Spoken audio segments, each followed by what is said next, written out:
I'm Logan Crawford, and right now on the Spotlight Network, we're diving into a thrilling world of crime, mystery, and suspense. We're talking about a terrific book. It is called the Jane Sparks Trilogy, and it is written by a wonderful author. Her name is Xiomara Rodriguez. She delivers a gripping blend of murder investigations, smuggling rings, and high-stakes art theft, all led by twin sisters. One, a San Francisco police captain, the other, an FBI special agent. If you love fast-paced crime fiction with sharp female leads, this is a trilogy that is a must-read. We're delighted to have this very talented author join us here today on Spotlight. We thank the team at Inks and Bindings for helping us put her in the spotlight today. And we ask viewers like you to support authors like her by subscribing to our channel and by purchasing her wonderful and riveting book.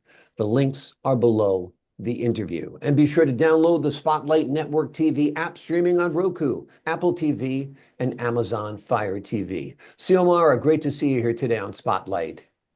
Thank you so much for having me. It's a pleasure for me. It's a pleasure to have you on the show. I love the twin sisters who lead the investigation in your book. Tell us about how you came up with crafting those characters. It's a funny haha story, I could say. At 3 o'clock in the morning, the characters came to me and the idea just popped into my head and I started writing as of that moment. They took the lead and here we are today.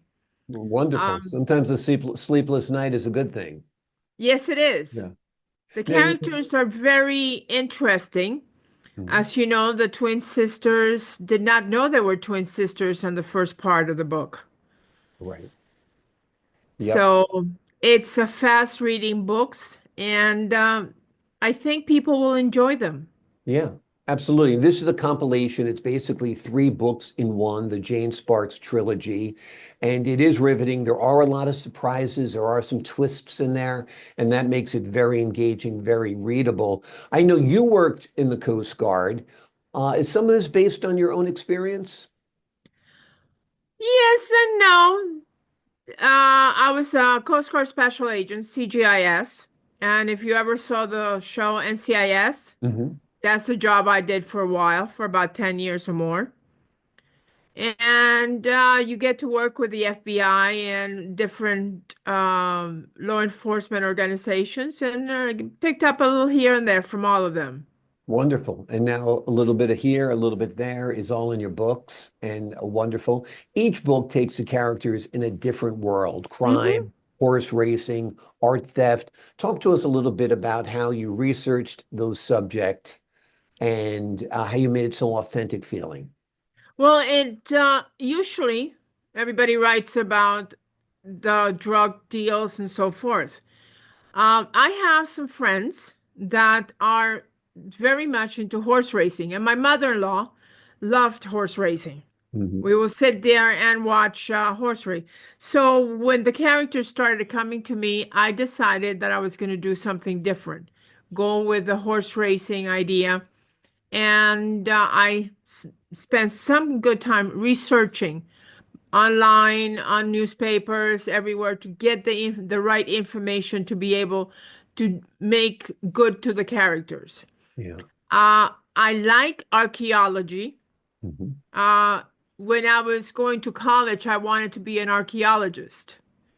So that's why the third book takes that route on archaeology. Wonderful, wonderful. I'm a big fan of horse racing myself. I used to go to the Belmont Stakes every year.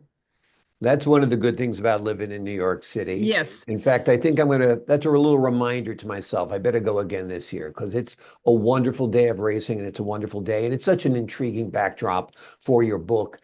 How Could It Be introduces Jane Sparks and Fran Morris.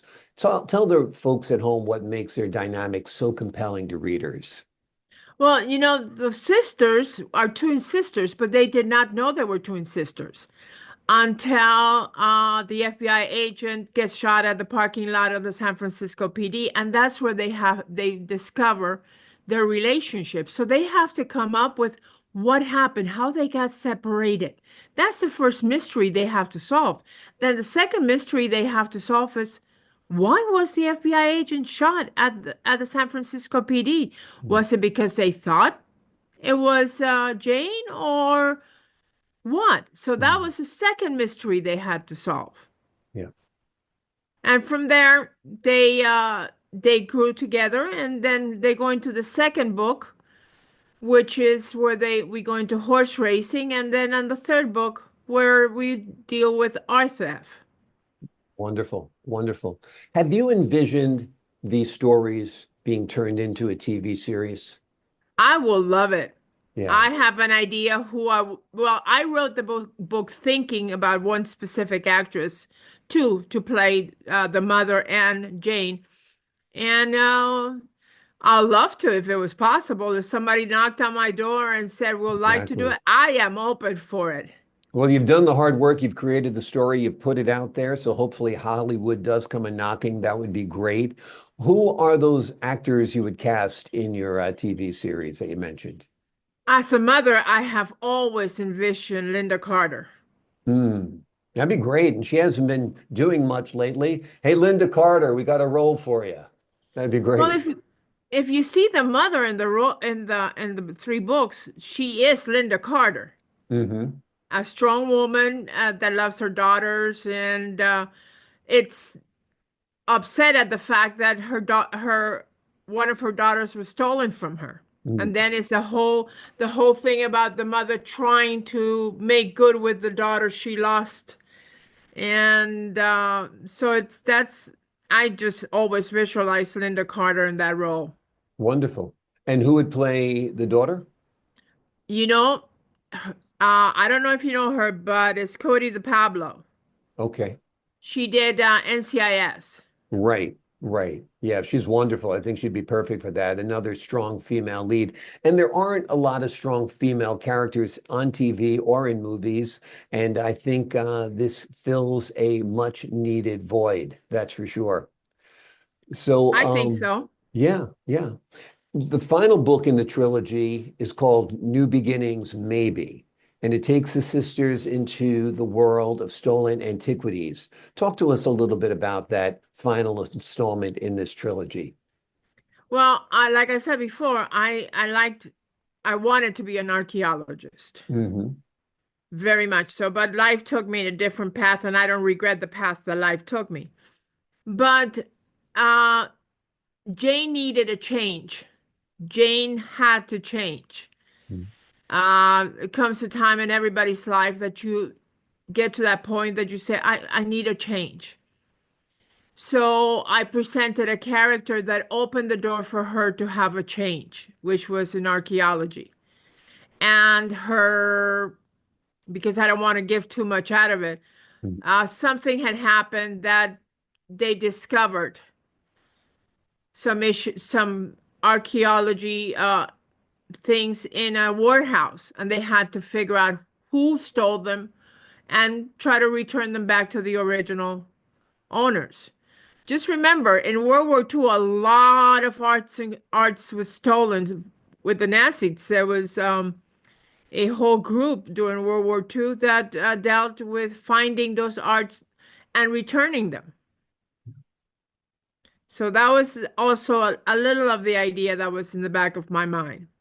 Wonderful, wonderful. Now you've got three books in one here with the Jane Sparks trilogy, each one very unique, each one very compelling.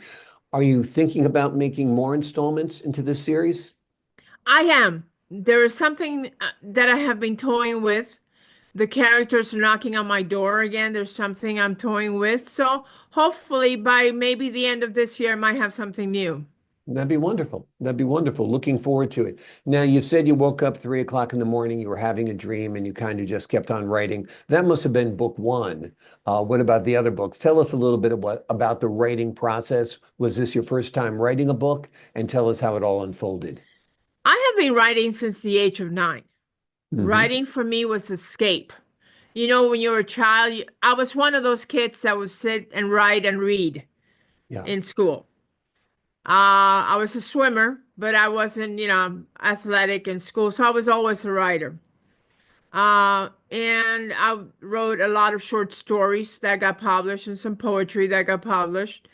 And worked on that for quite a while. Most of my life, I have been writing. That my dream was to become a published writer. Mm. And when the characters decided to come out, I just couldn't stop writing. I just had to go on that first book and just kept going. And I am one of those lucky people that I have an amazing and wonderful husband, Mhm. and he just backs me up on everything I do and think about.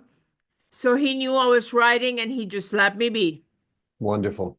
And I just kept writing and writing and writing until the first book was done. Then he helped me clean it up a little bit, and we worked on it. The second book was the desire to see where the sisters could go. Mm. What could the sisters do after that first? They had to do something. They Right. just couldn't stay sitting there saying, "Oh, we found each other." There's got to be something else they could do. So that's where the second book came. Where could they go? What is something that is not very common? What is a crime that is not a very common crime Mm. that could attract people to reading? And then, like I said before, the third one was the need for Jane to move on into something different. Wonderful.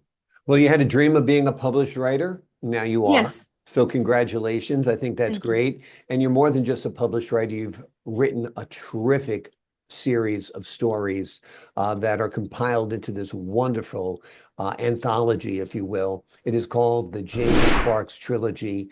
It delivers a gripping blend of murder investigations, smuggling rings, and high-stakes art theft, all led by twin sisters, one a San Fran police captain, the other an FBI special agent. If you love fast-paced crime fiction with sharp female leads, this trilogy is a must-read. It is highly recommended by the Spotlight Network. The links are below this interview. Xiomara, thank you so much for joining us here today on Spotlight. It was my pleasure. Thank you so much for inviting me. And maybe we could get together next time for the fourth book. That'd be wonderful. Looking forward to talking about it. And to the folks at home, I'm Logan Crawford, thanking you for your time this time. Until next time on Spotlight.